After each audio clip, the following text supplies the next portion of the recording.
Hello again. Thanks again for coming. This is an extraordinary panel, so I'd like to start by thanking all of you, my panelists, for attending the conference and for agreeing to speak. This is obviously a key issue. I think the keynote addresses highlighted the importance of reform, especially in the energy sector, as the bloodline of the Iraqi and the Kurdish economy. And this panel will delve deeper into that. And of course, we have experts who can address energy industry and policy from different angles. So I'd like to start with Dr. Thamer Al-Ghadban, who is a senior energy advisor to the Iraqi Prime Minister, among other previous titles, to offer an analysis as well as an evaluation of the big picture Iraqi policy. Thank you. Dr. Thamer. Thank you.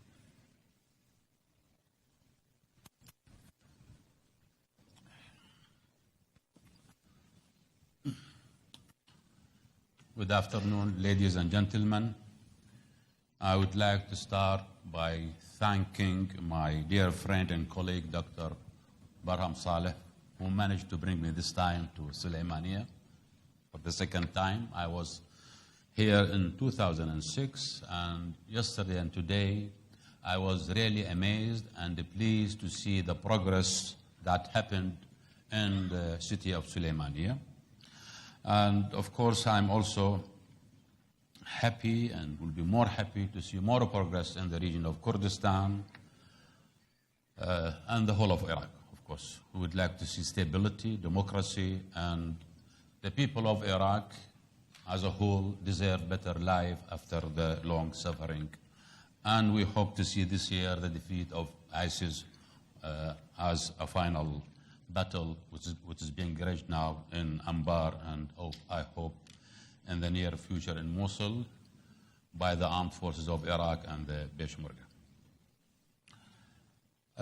The organizer, of course, have got in touch with me, and I also would like to thank them for inviting me. And I'll start with a specific subject that was given to me by the organizers. Okay.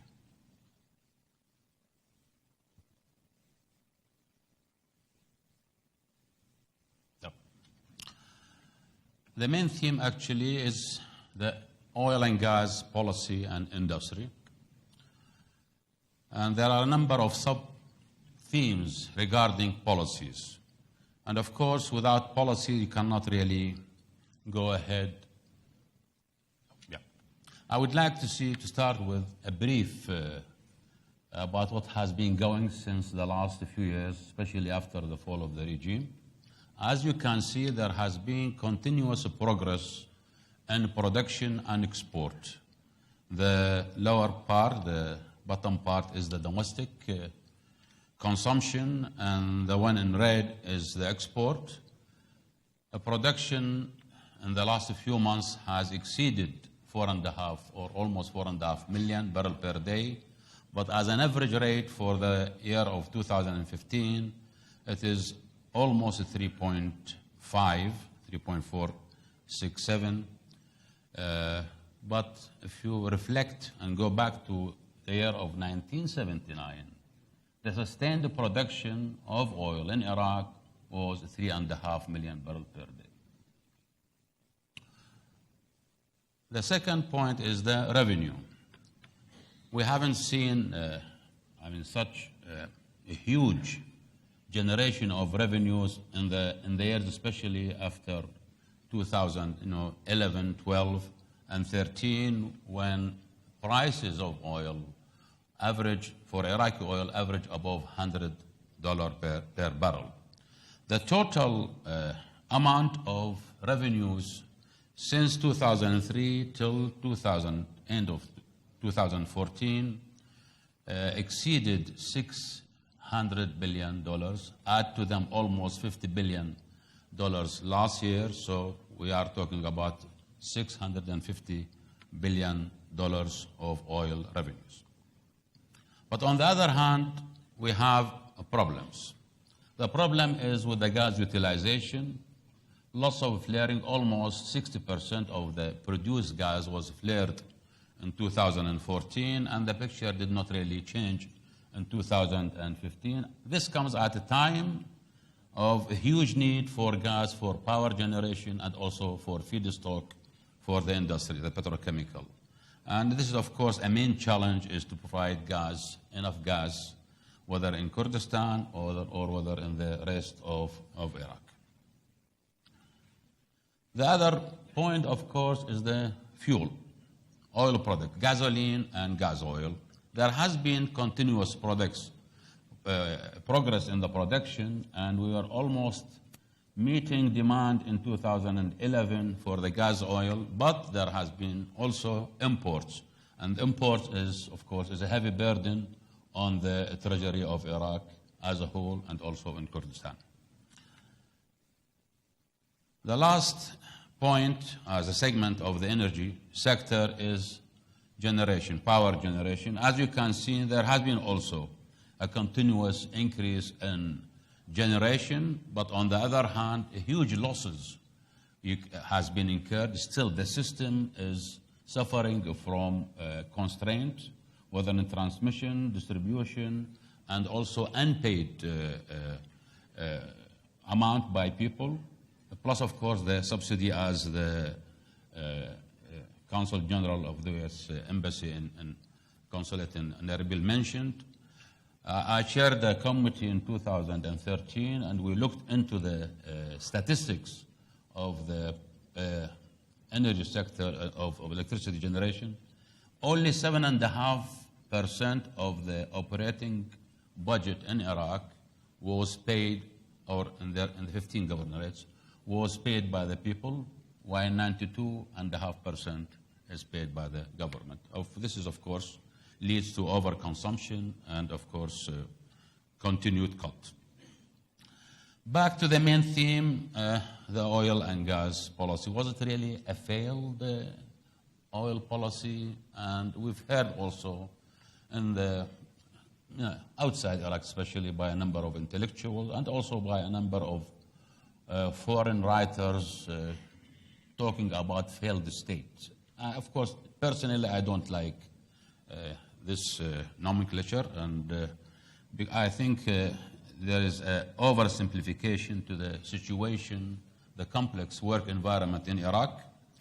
But let us look at a question. What would be a right, successful, or optimum policy for an oil and gas producing country in Iraq, like Iraq?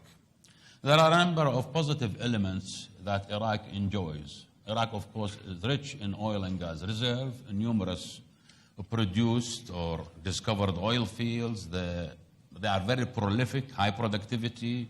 We have a long production history, so the oil companies know the history. There's no technical risk and also cheap development and operating cost. And there is also a base, a skilled manpower. On the other hand, Iraq is short of revenue. It is oil-dependent economy. The work environment is very complex because we inherited laws and regulation that are not really conducive to good work. Plus, of course, the political and interest diversity prevailed in the country throughout the years. Plus, of course, the security issues. But in spite of those, oil companies, super major, and medium, and small, rushed into Iraq. In the south of Iraq, in the central part of Iraq, and of course in the federal region of Kurdistan. And they worked, and part of their role was, of course, is what we have seen, the ramp up of oil production and export in Iraq. Examining oil and gas policy from sectorial dimension or industrial dimension. All policies, pre-2003, interim policy between 2003 and 2006, and since 2006. All those policies looked at a number of key objectives. The first one is maximization of oil production, oil export, and therefore maximization of revenues. As we have seen, we have generated $650 billion in that period after the fall of the regime.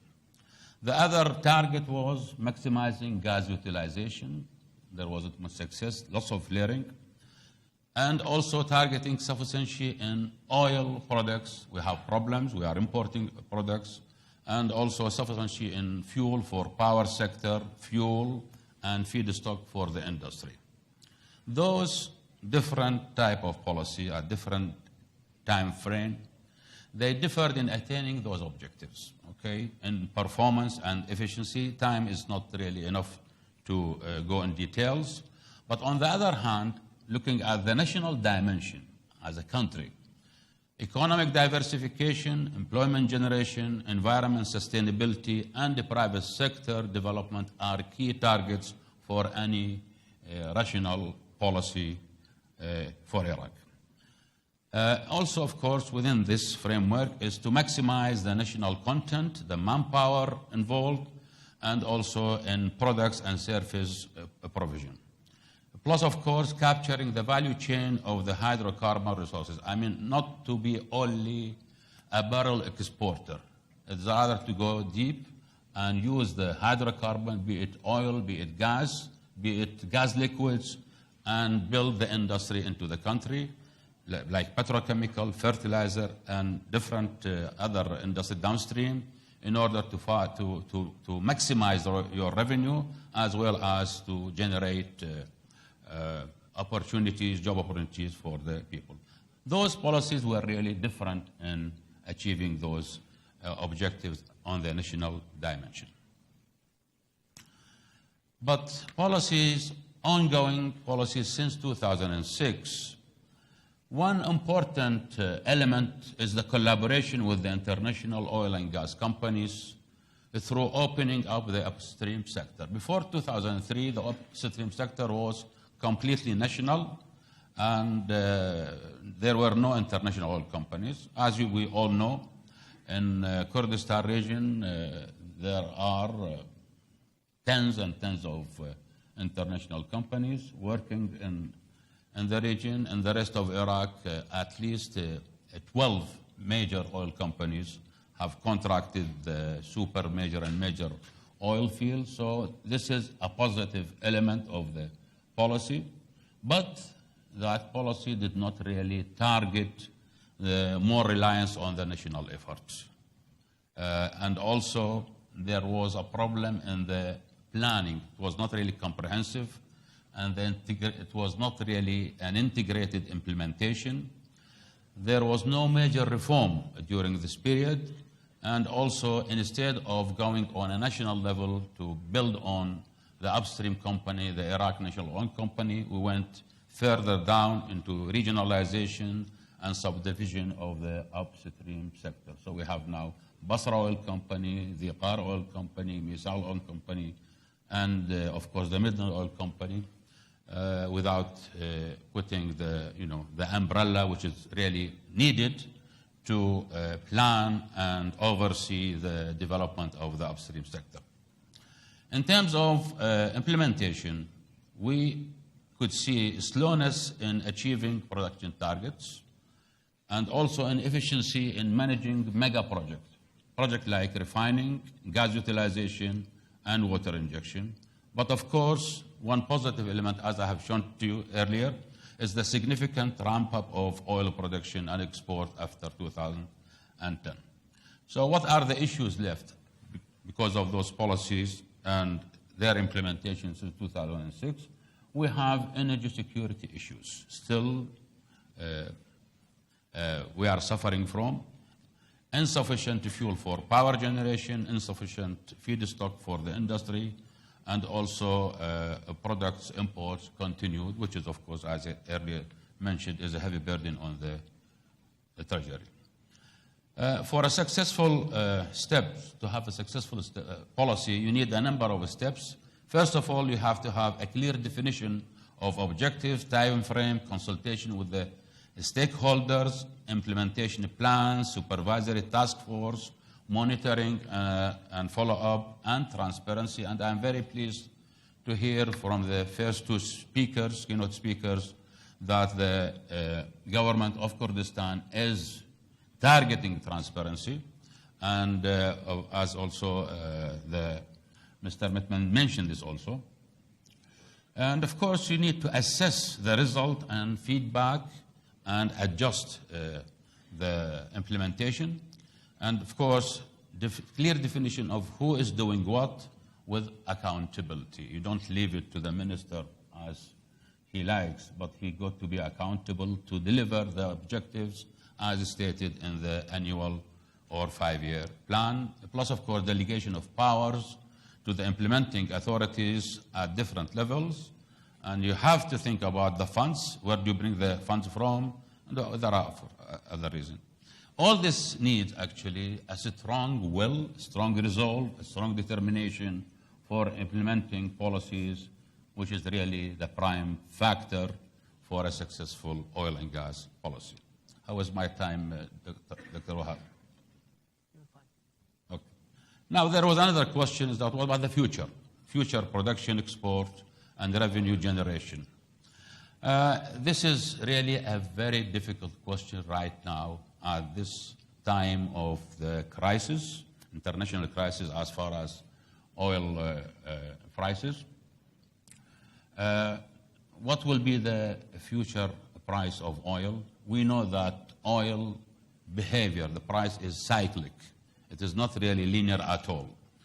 And of course, this is related to the world economic growth, demand on energy, demand on fossil fuel, and of course, the call on OPEC and Iraq's oil. I know this is done. Okay. This is the behavior of the OPEC price of the OPEC basket. Now, 2 days ago, it has reached $23.85 per barrel. This is on the 19th of January. Is it going to go down further? I don't know. I've been working in the oil industry for more than 40 years. Forecasting oil prices is a very complex issue. It's not really a game, and you cannot read it in a coffee cup. There are lots and lots of factors. But as far as deciding on production in Iraq, the government of Iraq has renegotiated the contracts with the oil companies, and we can see now the agreed upon after the amendment is almost more than 7 million barrels per day. This is according to the contract. And by 2020, the plan for the government is 7 million barrels per day as production, not as capacity, but capacity should be more than that, almost 9 million barrels per day, because we need almost 1.5 million barrels per day for refining. And of course, you have to market that, and in this case, this huge amount of